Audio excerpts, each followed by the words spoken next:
안녕하십니까. 독사는 마라토너 박종필입니다. 자, 이곳 롯데월드타워 시그니엘 레지던스 출입문 입구에서 촬영하고 있습니다. 자, 롯데월드타워 123층 555m 높이, 높이 기준 세계 5위 규모의 빌딩인데요. 롯데월드타워의 일부 층에 시그니엘 레지던스라는 초호화 주거 시설이 있습니다. 그 입구가 롯데월드타워 1층에 있는데요. 제가 1층 시그니엘 레지던스 간판 앞에서 촬영하고 있습니다. 자, 현재 시각은 2023년 8월 10일 목요일 저녁 9시 정도 됐습니다. 현재 태풍 카눈이 북상을 하고 있고, 현재 수도 서울 우리 태풍 카눈의 간접 영향권에서 이제 직접 영향권으로 바뀌고 있는 상황입니다. 오늘 한밤중에 태풍 카눈이 수도 서울을 통과할 걸로 예보되어 있습니다. 자, 현재 비가 내리고 있어서 처마 시설이 되어 있는 곳으로, 즉 비를 가릴 수 있는 처마 시설이 되어 있는 곳으로 오다 보니까 이곳 롯데월드타워 처마 시설 보이실 겁니다. 자, 반대 방향이 처마 시설이 더 잘 되어 있습니다. 123층 555m 높이, 높이 기준 세계 5위 규모, OECD 국가 38개 회원국 중에서는 가장 높은 빌딩 롯데월드타워 바로 출입구 앞인데요. 처마가 약 한 7, 8m 정도 이렇게 나와 있습니다. 그 정도로 처마 시설도 참 잘 되어 있습니다. 자, 그리고 앞에 무슨 전광판 비슷하게 음악도 나오는 조형물이 있습니다. 그 다음에 이번에는 롯데월드타워 처마를 다시 한번 보여드리도록 하겠습니다. 이곳이 제가 지금 비추고 있는 방향은 남쪽 방향인데요. 잠실 석촌호수 동호입니다. 이곳 롯데월드타워가 잠실 석촌호수 동호 북쪽변에 위치하고 있습니다. 자, 다시 저를 촬영하면서 계속 저를 비추면서 계속 촬영을 하도록 하겠습니다. 자, 처마 시설이 되어 있는 이곳 롯데월드타워 이곳에서 계속 촬영을 하도록 하겠습니다. 자, 오늘 저녁에 자전거 퇴근길에는 미서 전쟁에 관하여 말씀드리고자 합니다.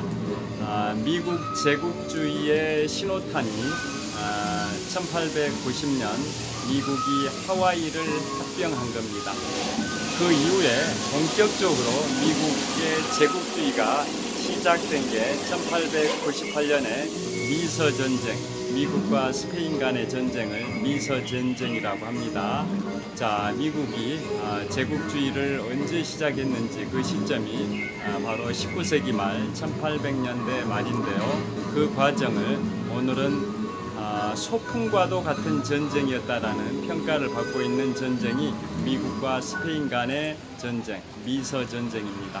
영어로는 War Like a Picnic, War Like a Picnic, 소풍과도 같은 전쟁. 그 정도로 미국이 스페인을 쉽게 이겨버린 전쟁이 1898년 4월부터 8월까지 약 4개월 동안 진행됐던 전쟁, 미국과 스페인 간의 전쟁으로 미국이 압도적으로 승리했던 전쟁입니다. 자, 그래서 미국의 제국주의라는 게 한 나라가 종주국이 되고 해외 식민지, 종주국이 해외 식민지를 개척해서 그 개척된 식민지가 종주국의 복종을 하게 만드는 그러한 구조의 해외 식민지 개척, 그러한 나라를 제국주의라고 합니다. 예를 들어서 미국 제국주의라는 것은 미국이 종주국이 되고 미국이 해외 식민지를 개척해 가지고 그 식민지들이 종주국인 미국에 애속되는 관계, 종속하는 복종하는 그런 관계를 형성하는 게 제국주의, 황제 제자 나라 국자 제국주의, 영어로는 임페리얼리즘이라고 하는데요.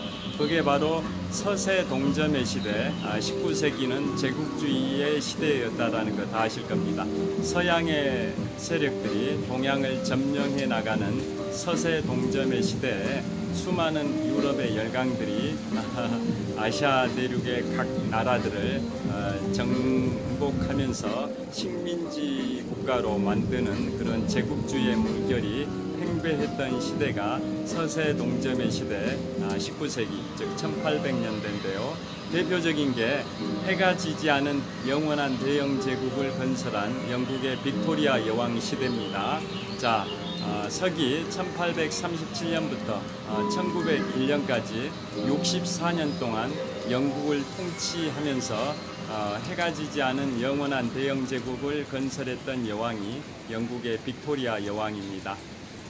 그 시기에 영국은 5대양 6대주의 수많은 나라들을 식민지로 개척을 했었습니다. 그래서 왜 해가 지지 않은 영원한 대영 제국이란 말이 생겼냐면, 예를 들어서 캐나다, 그 다음에 미국 이런 데 식민지를 개척을 하기도 했었고, 또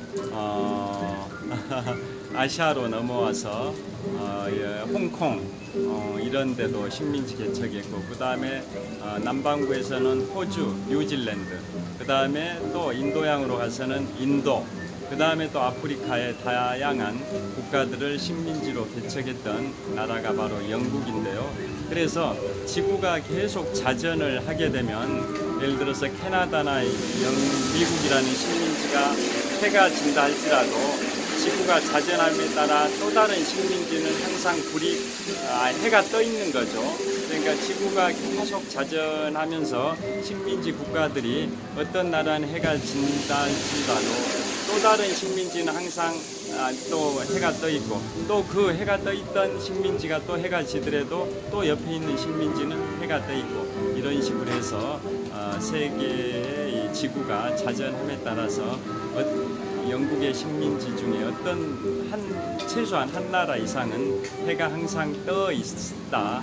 그래서 해가 지지 않은 영원한 대영 제국이고 영국이라는 말이 생겨난 겁니다.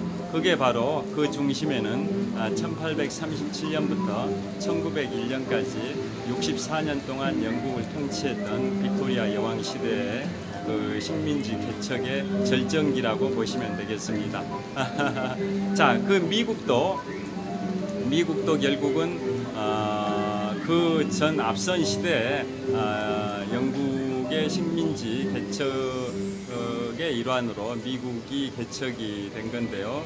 그래서 영국에서 청교도들이 종교 박해를 피해 가지고 1620년에 메이플라워를 타고 미국의 매사추세츠주 보스턴에 입항한 게 미국 역사의 시작이고, 그로부터 올해 2023년까지 403년의 역사가 흐르는 동안에 미국은 다양한 전쟁을 하면서 급성장을 해왔습니다.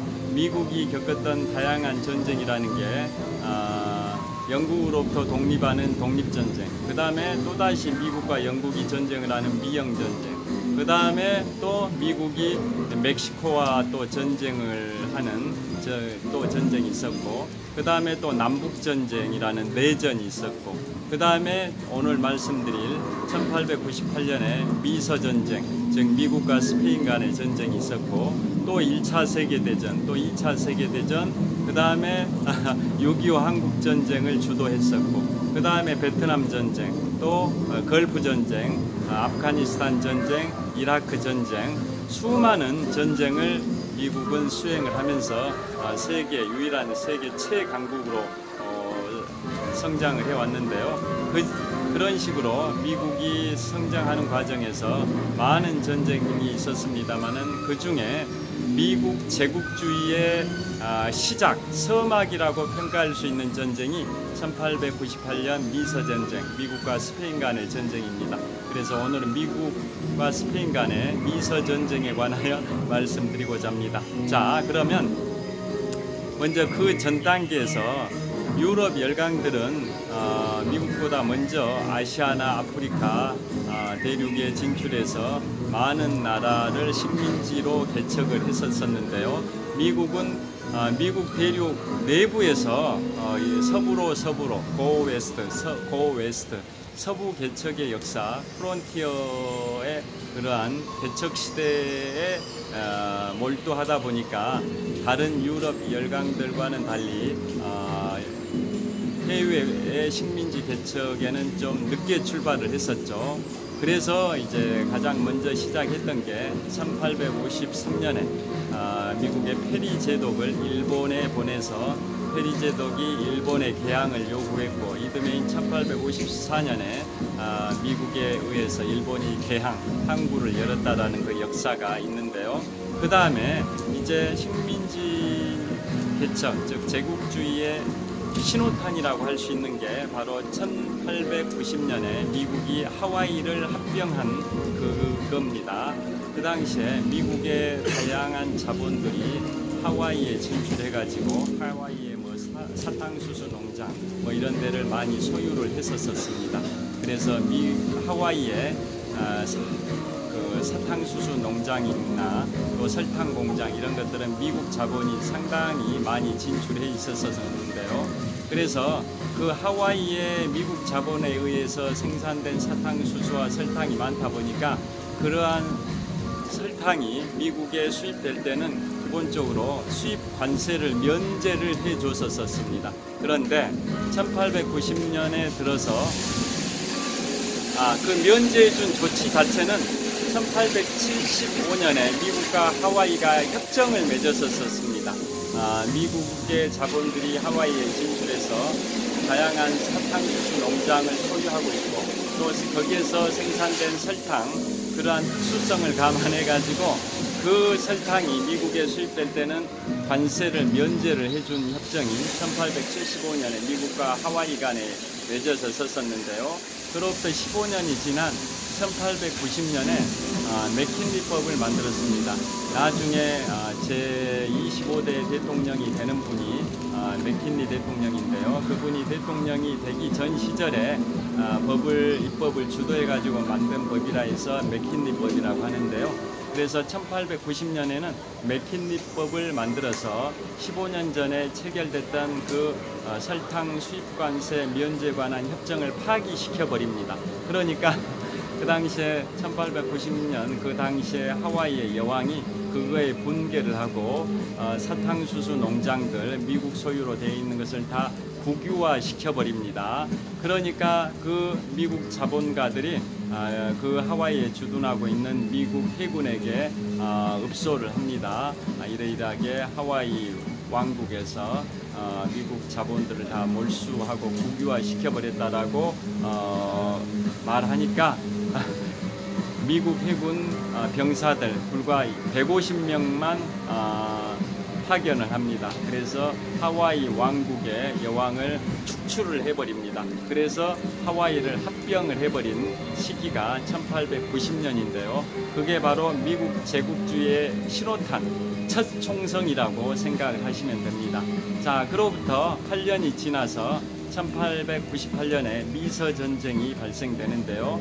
그 1898년에 미국과 스페인 간의 전쟁은 이제 미국 제국주의의 본격적인 시작, 서막이라고 보시면 됩니다. 그리고 그건 미국 역사에서 평가하기를 미국이 403년의 헌정 역사 속에서 헌정 역사라기보다는 미국의 역사 속에서 가장 소풍과도 같은 전쟁, 가장 쉽게 승리했던 전쟁, 워 라이커 피크닉이라는 평가를 받는 전쟁이 미서전쟁 1898년 4월부터 8월까지 4개월 동안 진행돼서 미국이 스페인을 상대로 압승을 했던 전쟁이 미서전쟁입니다.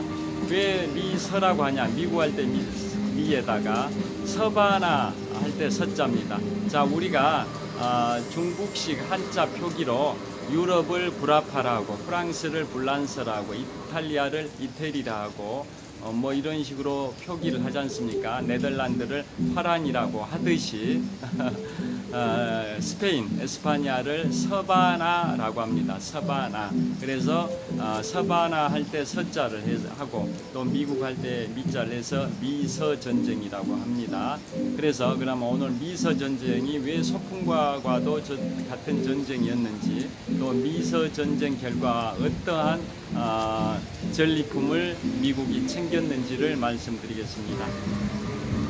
자, 1895년 당시에 쿠바, 카리브해에 있는 쿠바라는 나라는 스페인의 지배하에 있었습니다. 스페인의 식민지였습니다. 왜냐하면 1492년에 크리스토퍼 콜럼부스가 스페인의 이사벨 여왕의 전폭적인 지원하에 아메리카 신대륙을 발견을 해서 그 이후 중미와 남미 지역, 즉 중앙아메리카와 남아메리카 지역, 중남미 지역은 스페인이 상당 기간 동안 지배를 해왔었죠. 그래서 당연히 카리브해에 있는 중미 국가 쿠바도 스페인의 식민지였는데요. 그런데 미국에서 쿠바가 가까운 나라다 보니까 쿠바에서 멀리에 있는 스페인보다, 종주국가인 스페인보다는 바로 앞에 있는 미국과 쿠바가 더 교역을 더 많이 했었습니다. 그리고 미국의 자본들이 쿠바에 많이 진출을 해 있었습니다. 그런데 1895년에 쿠바에서 스페인으로부터 독립하겠다라는 독립전쟁이 발생됐습니다. 쿠바가 종주국가, 지배국가인 스페인을 상대로 독립전쟁을 벌였었던 겁니다. 그 기간이 한 3년 정도 진행되다 보니까 1898년에는 미국 입장에서는 거기에 이미 미국의 자본들이 많이 진출해 있고, 그 다음에 미국인들도 많이 거기에 상주하고 있는 상황에서 쿠바가 스페인으로부터 독립하려는 그 독립전쟁 기간이 3년 이상 전개되다 보니까 미국의 그러한 자본들, 미국인들이 피해를 볼 수가 있을 것 같아서 미국인이라는 인명 피해, 그 다음에 미국 자본이라는 재산 피해를 예방하기 위해서 미국에 순양함 메이노를 파견합니다. 그 파견 시기가 1898년 1월 달에 미국의 순양함 메이노입니다. 미국의 50개 주 중에 가장 북동부 지역에 있는 주가 메인주인데요. 매사추세츠 주에서 분리된 주가 메인주입니다. 그래서 보통 미국의 군함들은 주 명칭을 많이 땁니다. 애리조나호, 그 다음에 오리건호, 메인호, 이런 식으로 조지아호, 각 주의 명칭을 군함의 명칭으로 많이 따는데요. 그 당시에 미국의 순양함 메이노를 그 1898년 1월에 쿠바에 급파를 합니다. 멕시코가 스페인을 상대로 독립전쟁을 시작한 기간이 3년 이상 진행되다 보니까 그곳에 진출해 있는 미국인들과 미국 자본을 보호하기 위해서 미국의 순양함 메이노를 그쪽에 파견한 시기가 1898년 1월인데요. 그런데 2월 15일에 그 순양함 메이노에서 대규모 폭발 사고가 발생이 됩니다. 그래서 260명의 미국 해군 장병이 사망을 해버립니다. 메이노의 승조원들 260명이 사망하는 대형 사고, 참사가 발생이 돼버립니다. 그것에 대해서 미국은 스페인이 그걸 폭발 사고, 공격을 했다라고 단정을 해버리고 미국은 스페인을 상대로 선전포고를 하고 전쟁을 시작한 게 바로 서풍과도 같은 전쟁, War Like a Picnic, 미서전쟁, 미국과 스페인 간의 전쟁입니다. 그런데 그것은 나중에 그 미서전쟁으로부터 78년이 지난 1976년도 몬트리올 올림픽이 열렸던 1976년도입니다. 그 1976년도의 조사위원회의 확인 결과 밝혀진 것에 의하면 그 폭발 사고는 그 순양함 메이노에서 보일러실이 폭발한 걸로 밝혀졌습니다. 1976년 조사위원회 결과 그 순양한 메이노에 보일러실이 폭발한 거지 스페인이 공격한 것은 아니다라고 그 1898년 2월 15일로부터 무려 78년이 지난 시점인 1976년도 조사에서 밝혀졌습니다.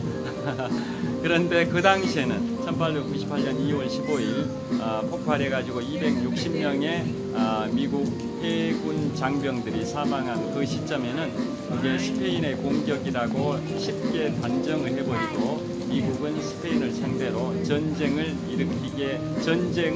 이제 시작을 한 겁니다. 그게 워 라이크 피크닉, 소풍과도 같은 전쟁, 미서 전쟁, 미국과 스페인 간의 전쟁입니다.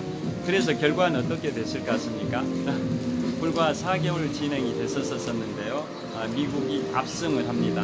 승리를 해가지고 어떤 전리품을 챙기게 되냐면 먼저 쿠바를 지배하게 됩니다.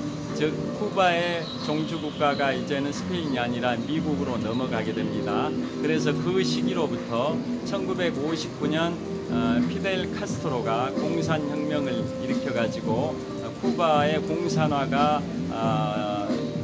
시작됐던 그 시기까지 무려 61년 동안 1898년부터 1959년까지 61년 동안 미국의 지배에 들어가게 됩니다. 쿠바가 미국의 지배하에 들어가게 됩니다.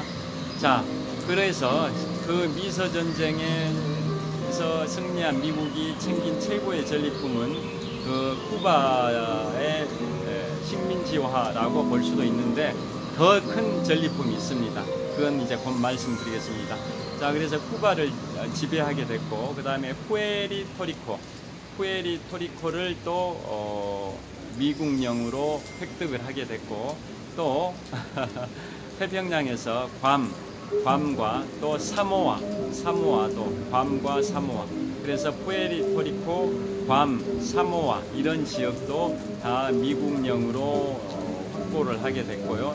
마지막으로 스페인이 점령하고 있었던 스페인이 식민지로 거느리고 있었던 태평양의 필리핀을 스페인으로부터 헐값에 매입을 합니다.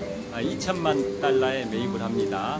2천만 달러라는 헐값에 매입했기 때문에 결국은 사실상 강탈한 거나 다름없습니다. 미국이 스페인으로부터 필리핀을 2천만 달러에 매입하게 됩니다.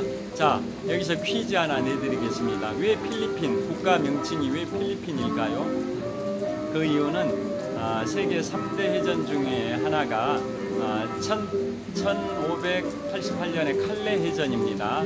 자, 세계 3대 해전이라고 하면 기원전 480년 제3차 페르시아 전쟁 때 그리스 연합함대가 페르시아 함대를 그리스 남서부의 살라미스 해협에서 격침시켰던 살라미스 해전, 기원전 480년 살라미스 해전이 세계 3대 해전 중에 하나고요. 두 번째가 1588년 영국의 엘리자베스 1세 여왕이 스페인의 펠리페 2세의 무적 함대를 격침시켜 버렸던 게 칼레 해전이고요. 그 다음에 1805년에 또 영국의 호레이쇼 넬슨 제독이 프랑스와 스페인 연합함대를 격침시켰던 트라팔카르 해전, 이게 세계 3대 해전 중에 세 번째 해전입니다. 그 중에 두 번째 해당되는 1588년에 칼레 해전, 그게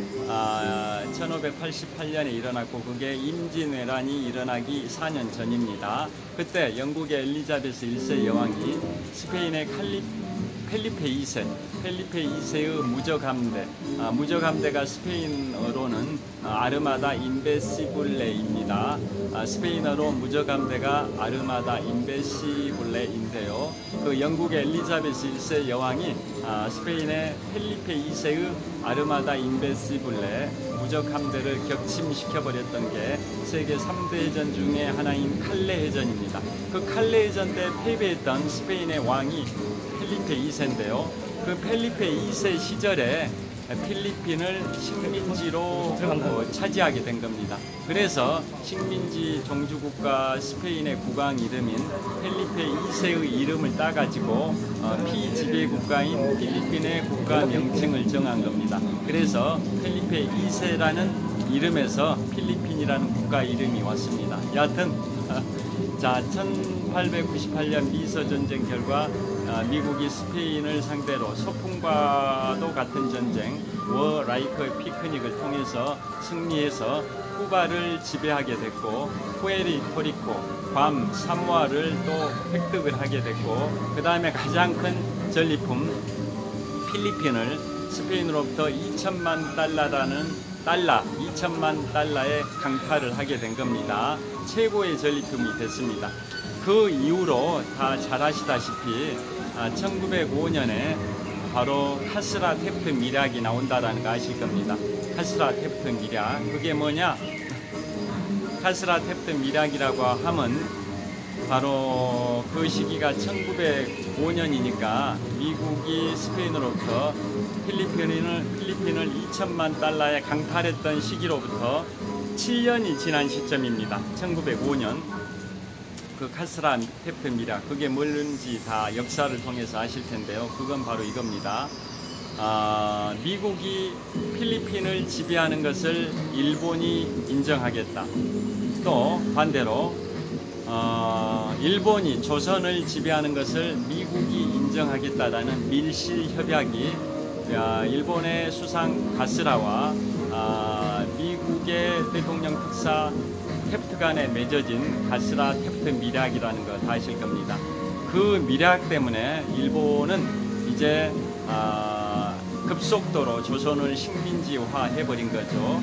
가스라 테프트 미략이 체결된 연도인 1905년에 을사늑약을 통해서 조선의 외교권을 박탈을 해버리고 5년 후인 1910년에는 한일 강제 병합을 통해 가지고 우리나라가 일본의 식민지가 돼버린 뼈아픈 역사가 있는데요.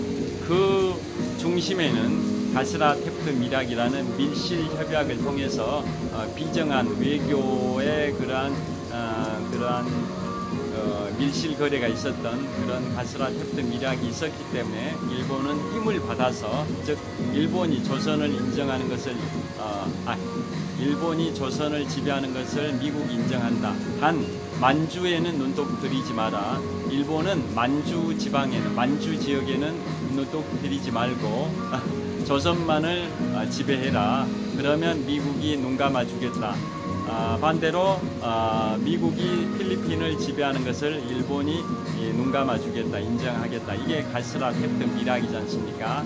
그게 이제 1905년에 체결되고 그 직후 을사늑약이 체결됐다라는 역사를 다 아실 텐데요. 그 직전에 1904년부터 1905년까지 러일 전쟁이 발생이 됩니다. 자, 일본의 도고 하이테치로 제독이 러시아의 발틱 함대를 격침시켜서 러일 전쟁에서 일본이 승리를 하게 되고, 그 전쟁 종결을 위한 강화 조약이 미국의 북동부 지역의 뉴햄프셔주의 군사 항구가 바로 포스머스가 있습니다. 포스머스. 그래서 강화 조약이 포스머스 조약입니다. 러일 전쟁의 강화 조약이 왜 포스머스 조약이냐? 바로 미국의 북동부 지역에 있는 뉴햄프셔주의 군사 항구인 포스머스 항구에서 미국이 중재를 해서 러시아와 일본이 중재 강화 조약을 체결했습니다. 그 당시에 중재를 했던 1905년 그 포스머스 강화 조약 당시에 미국의 대통령이 제26대 대통령 시어도 루즈벨트 대통령입니다. 그래서 시어도 루즈벨트 대통령은 강화 조약을 중재했다라는 것을 공로를 인정받아서 노벨 평화상을 받게 됩니다. 여하튼 러일 전쟁의 강화 조약, 포스머스 조약이 체결된 직후에 바로 카스라 테프트 미략이 있었고, 을사늑약으로 진행되고 1910년에 한일 강제 합병이라는 수순을 밟게 되는데요. 그러니까 미국의 제국주의가 시작되던 그 제국주의의 서막이라고 할 수 있는 미국 제국주의의 서막이라고 할 수 있는 미서 전쟁 이후에 미국은 급속도로 제국주의, 즉 임페리얼리즘으로 가속도를 받게 되고요. 또 아시아의 최강자인 일본도 대동아 공영권을 내세우면서 조선반도를 강제 병합하는 등 제국주의가 급속도로 확장이 되는 그러한 시대가 전개가 됐다라는 것은 알고 계실 겁니다. 자, 그게 바로 이제 미서 전쟁과 관련된 내용을 지금까지 말씀을 드렸습니다. 자, 현재 시각을 한번 보도록 하겠습니다. 자, 주변의 풍경을 한번 보여드리겠습니다. 자, 지금 이곳이 롯데월드 타워입니다. 롯데월드 타워고요. 롯데월드 타워 1층 출입구 처마 앞에서 촬영을 하고 있습니다. 태풍 카눈이 수도 서울에 최근접한 상황에서 비가 내리고 있어서 비를 맞지 않기 위해서 롯데월드 타워 출입구 앞에 대형 처마 시설 밑에서 촬영하고 있고요. 그 다음에 아까 처음에 촬영했던 롯데월드 타워의 초호화 주거시설인 시그니엘 레지던스 다시 한번 보여드립니다. 시그니엘 레지던스 서울이라고 되어 있습니다. 다시 한번 이곳은 롯데월드 타워 123층 555m 높이 기준 세계 5위 규모 OECD 국가 38개 회원국 중에서는 가장 높은 빌딩 롯데월드 타워의 일부 층을 차지하는 초호화 주거시설 시그니엘 레지던스 입구 간판 앞에서 촬영을 하고 있습니다. 화이팅!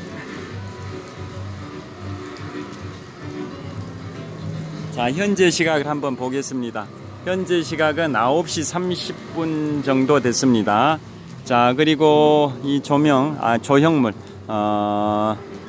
현란한 그러한 디스플레이가 되고 있는 조형물을 보여드리고 있고요. 저기서 음악이 계속 나오고 있습니다. 그 다음에 제가 남쪽 방향, 잠실 석촌호수 동호 방향을 촬영하고 있습니다. 이곳 롯데월드 타워 시그니엘은 시그니엘 레지던스는 바로 석촌호수 동호 북쪽변에 있는 롯데월드 타워의 수십 개 층을 차지하는, 제가 알기로는 롯데월드 타워에 대략 한 중간에 있는 한 30-40개 층을 차지하는 초호화 거주 시설로 알고 있습니다.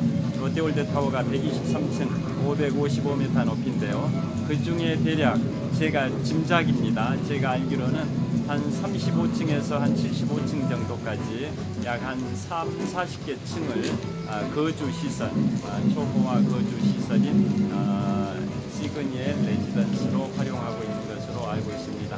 연예인들 이름만 말씀드리면 아실만한 그런 연예인들도 거주하고 있는 시설 시그니엘 레지던스 간판을 다시 한번 보여드리겠습니다.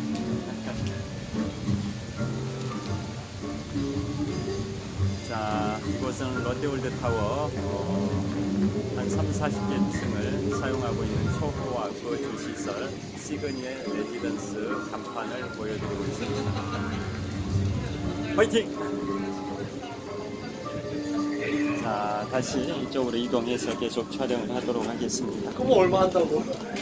자, 현재 비가 계속 내리고 있습니다. 자, 그래서 오늘은 미서 전쟁, 미국과 스페인 간의 전쟁, 소풍과도 같은 전쟁, 워 라이크 피크닉이라는 평가를 받고 있는 그 미서 전쟁에 관하여 말씀을 드렸습니다. 자, 그 다음에 음악 소리도 들리실지 모르겠습니다. 자, 이쪽으로 와가지고 뭔가를 더 말씀드리려고 했었던 것 같은데 잠깐 갑자기 생각이 안 나가지고요. 미서 전쟁을 말씀드렸고, 이 말씀 드리려고 했습니다. 생각났습니다. 나이가 들수록 뭐 건망증 뭐 이런 게 발생할 수도 있는데요. 생각이 났습니다. 어떤 거냐면, 자, 그 미서 전쟁 당시의 대통령이 누구냐? 바로 미국의 제25대 대통령 윌리엄 맥킨리 대통령입니다. 윌리엄 맥킨리 대통령. 자, 그 맥킨리 대통령이 암살이 된 대통령입니다. 제가 뭐 여러 차례 유튜브 영상을 촬영하기도 했던 주제이기도 한데요. 그게 뭐냐? 미국의 역대 대통령 1789년에 취임한 초대 대통령 조지 워싱턴으로부터 현재 2023년 제46대 미국 대통령 조 바이든 대통령까지 역대 대통령이 45명입니다. 조 바이든 대통령께서 46대 대통령인데 왜 45번째 대통령이냐면, 제22대 대통령과 제24대 대통령을 동일한 인물인 그로버 클리블랜드 대통령이 띄엄띄엄 두 번 대통령을 하면서 22대와 24대 두 대를 사용을 했습니다. 그래서 조 바이든 대통령께서 46대 대통령이지만 45번째 미국 대통령이다, 이런 뜻입니다. 자, 미국의 역대 대통령 45명 중에 임기를 못 채우고 임기 중에 사망했던 대통령이 8명이 있습니다. 그 중에 1848년에 당선됐던 제커리 테일러 대통령은 핵꿈새의 저주와 관련 없이 그냥 차가운 우유하고 체리를 섞어서 더위를 식히기 위해서 한여름 7월 4일 독립기념일에 그 더운 여름에 더위를 식히기 위해서 체리와 우유를 섞어서 급하게 드시는 바람에 위경련이 발생됐습니다. 위경련이 발생돼서 5일 만에 임기 중에 사망했던 분이 제12대 대통령 제커리 테일러 대통령인데요. 그분은 1848년에 당선이 됐기 때문에 핵꿈새의 저주와 관련 없이 임기 중에 사망한 대통령입니다. 그에 반해서 나머지 7명의 대통령은 핵꿈새의 저주와 관련이 됩니다. 핵꿈새의 저주가 뭐냐면 1813년 10월 5일 미영 전쟁 당시 북부전선인 나이아가라 폭포 근처 온타리오호에서 온타리오 근처 5대호 중에 하나인 5대호 중에 가장 동쪽에 있는 온타리아호, 그곳의 남서쪽에 나이아가라 폭포가 있는데요. 그 온타리아호 주변에 테임즈 전투가 발생됐습니다.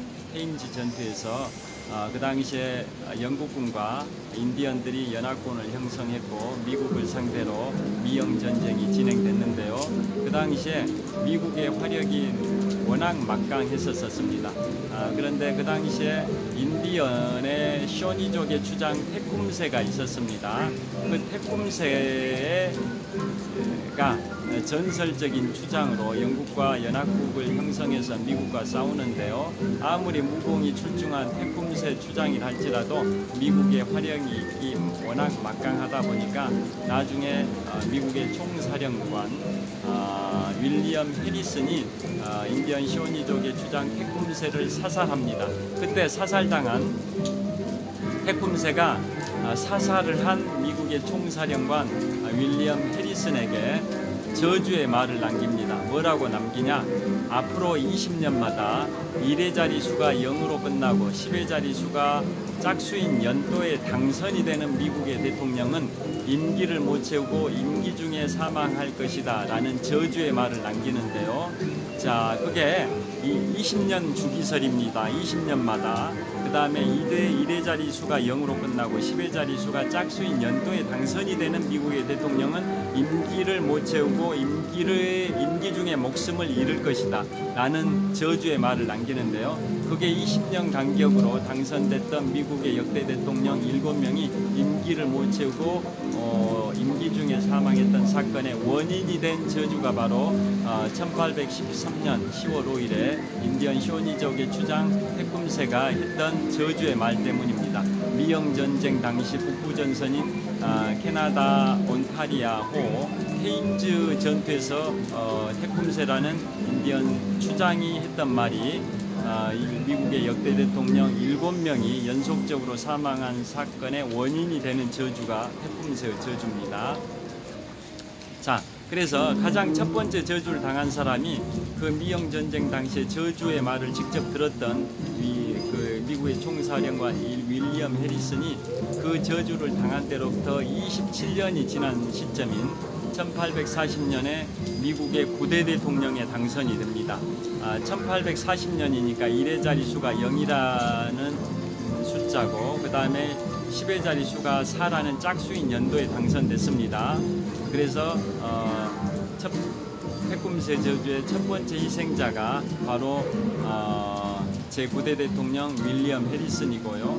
그 다음에 또 20년이 지나서 1860년에 당선된 16대 대통령 에이브러햄 링컨, 그 다음에 1880년에 당선된 제20대 대통령 가필드 대통령, 또 1900년에 재선이 됐던 제25대 대통령 윌리엄 맥킨리 대통령, 또 1920년에 당선된, 계속 20년 간격입니다. 20년 주기설, 1의 자리수가 0으로 끝나고 10의 자리수가 짝수인 연도에 당선된 대통령이 다 임기를 못 채우고 죽어가는 겁니다.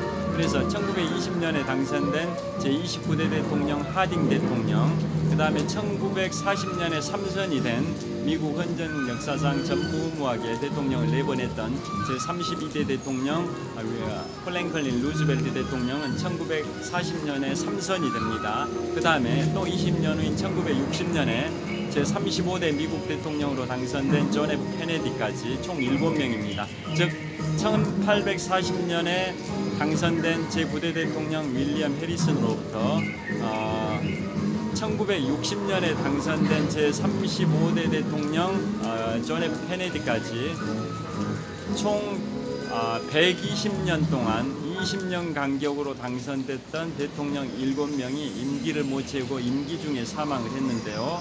그 7명 중에 4명은 암살을 당했고 3명은 병으로 죽습니다. 그리고 그 7명의 대통령 중에 5명은 공화당 출신이고 2명은 민주당 출신입니다.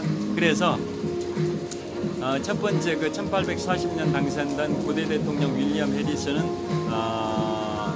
폐렴으로 죽고, 1860년에 당선된 16대 대통령 에이브러햄 링컨 암살당하고, 1880년에 당선된 가필드는 암살당하고, 또 1900년에 재선이 된 윌리엄 맥킨리는 암살당하고, 1920년에 당선된 29대 대통령 하딩은 병으로 죽고, 1940년에 삼선된 32대 대통령 프랭클린 루즈벨트 대통령은 뇌출혈로 사망하고, 1960년에 당선된 35대 대통령 존 F 케네디 대통령은 또 암살을 당합니다. 자, 그 중에 네 번째 해당되는 1900년에 재선이 된 윌리엄 맥킨리 제25대 대통령인데요. 1900년에 재선이 됐던 1896년에 초선이 되고 1900년에 재선이 되고, 그로부터 6개월 후에 미국 뉴욕주의 북서쪽 끝에 있는 버팔로가 있습니다. 버팔로, 미국의 5대호 중에 가장 동쪽에 있는 온타리아호 옆에 있죠. 뉴욕주 북서쪽이자 온타리아호 옆에 있는 버팔로